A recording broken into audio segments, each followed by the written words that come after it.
In the Shadow of the Moon was one of those Netflix original movies. I know those words can really strike fear into your heart sometimes. They just popped on, and I looked at it and I thought, that's just a strange title for a movie. And I kind of skipped by it and left it a few days until somebody sent me a message and just went, you need to check this one out. This is something that you're probably going to like. And when I hit play on the movie, I was pleasantly surprised to discover that this was directed by Jim Mickle, a director who is doing fantastically work all the time in his movies. He did the excellent Stakeland, The Great Cold in July, and a couple of other really fantastic movies as well.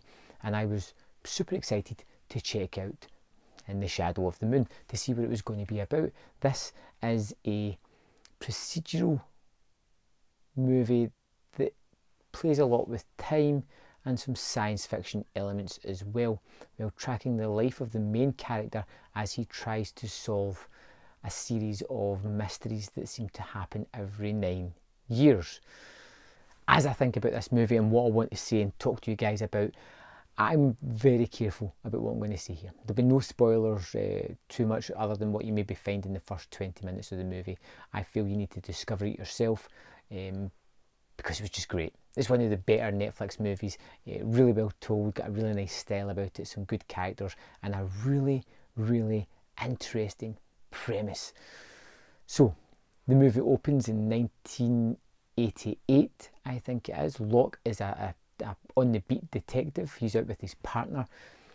They get called to this series of strange murders that have happened across the city. People have just, well, their brains have melted out of their ears, their mouth, their nose, and they're trying to figure out why. Why are they all interconnected? Why has it happened to these people? And then they discover strange marks on the back of their neck. They realise that there is one perpetrator who is going about doing this, and they happen to stumble across her, chase her down, and in a violent struggle, Locke ultimately kills her. Or she dies anyway in that scenario. And that's kind of it. The mystery is never to be answered. The person is dead. They'll never figure out why these people were dying. And then we jump 9 years. Locke is now a detective. Someone has been caught on CCTV after somebody dies when brains leak out of their orifices. And when they check the CCTV cameras, it is the exact same person again. Note for note, every small detail is the same, and Locke is sent on a downward spiral of this enigma where every 9 years this person seems to come back to torture, taunt, and continue their sadistic mission. And you have some really good elements here. One, I really like Boyd Holbrook as Locke. We see him as a young detective, and as he goes through his life, as he becomes really changed and warped from that fresh-faced individual that we see at the start. And the jumping every 9 years, it feels right. You start to see huge jumps in the character, but you instantly know where he is in his life by the way he looks, and when you start finding out what he's been doing in the years in between, waiting for the next meeting with this person. We get reoccurring characters as well, especially like Michael C. Hall, who comes up to the movie. He's appeared in a couple of Mickle's movies, and he's there to show the differences in his life and how his ability to grow and become a better individual is kind of juxtaposed with Locke's descent into almost madness as he chases something that nobody else believes.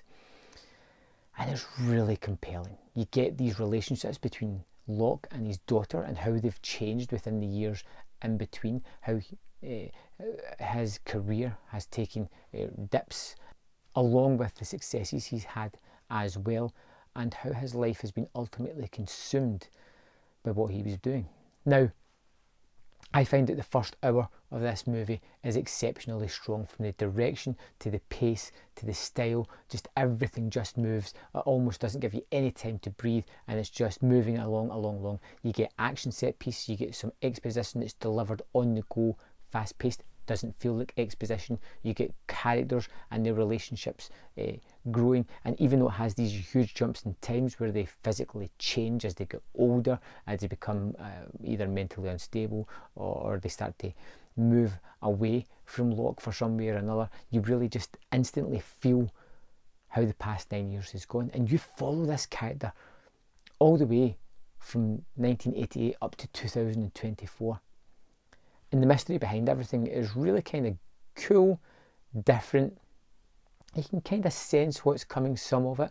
It has some nice social commentary on the way the world is today and why these things ultimately have to happen that are happening in the movie, because they're going to touch on everybody's lives, and it's more a, you know what, I can't tell you that because that would really just spoil the movie.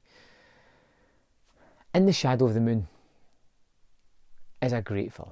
It's really, really good. It's strong for 75% of it, and just dips ever so slightly in the finale, but not enough to derail the movie. It's expertly shot. It looks great. The actors are doing terrific work. It has a fascinating mystery at the heart of it that really drives the movie on as you're trying to figure out things. But along with Locke, you're really on the same wavelength as him. And it's something that was really unexpected and just caught me off guard. And that's a good thing. I had terrific fun with this movie. Highly recommended. One of the more interesting Netflix original movies. One that I can say, yes, go and check out. I think you'll really enjoy it. I'd love to know your thoughts on In the Shadow of the Moon. Let me know in the comment box below your thoughts on it. And I'll see you next time on Man vs. Film.